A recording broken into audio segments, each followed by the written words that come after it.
culturel chorégraphique dans la région de Koulikoro. Les activités dans ce centre multifonctionnel, la création artistique avec à la clé l'apprentissage, la promotion et la diffusion des œuvres. Alpha Maïga et Aruna Diarra.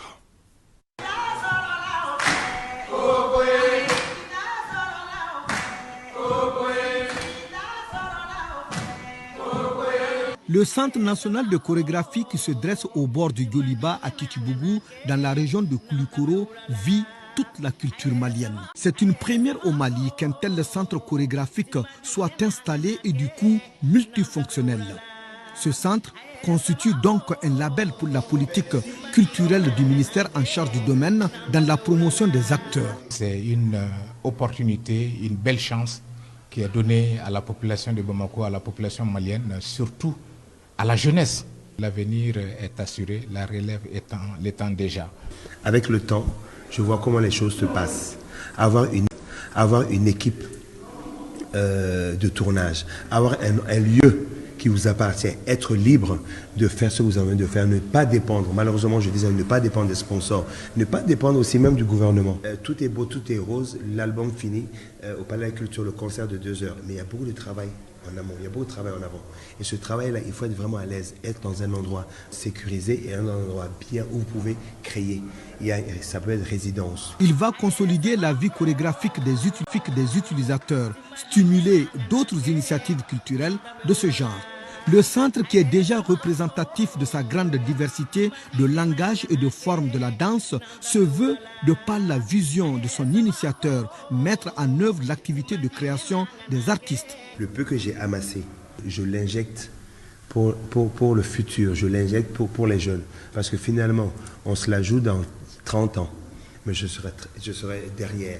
Et là, c'est pour le Mali, en fait, c'est jeunesse. Le centre accompagne aussi des artistes et compagnies indépendantes dans le cadre de l'accueil studio ou d'associations d'artistes pour d'autres activités culturelles. C'est pratiquement les mêmes dimensions des scènes où on a évolué. C'est un bel exemple de coopération, de collaboration. Les PPP, comme on le dit, le Mali a légiféré dans ce domaine. On a la chance d'avoir une richesse culturelle Majeur de la vitalité et de la structuration de la création chorégraphique au Mali.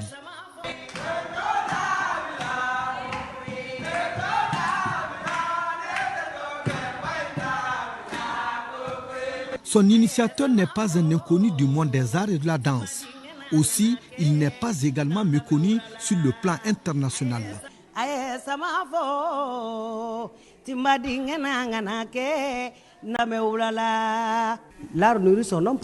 Sékou Keïta apporte ainsi sa pierre à l'édifice national. Sékou Keïta et son centre chorégraphique ont l'ambition de rayonner sur le plan international. Moi, en tant que danseur, en tant que chorégraphe, on peut venir en fait répéter.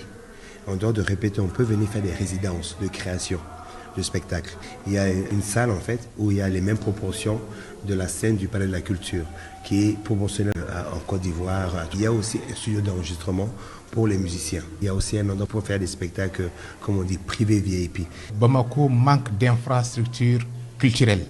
La réalisation d'une infrastructure comme celle-ci vient résoudre en grande partie justement ces manques dont souffre la population de Bamako. La culture se nourrit de la créativité. Et sans la créativité, elle se meurt en silence. C'est une première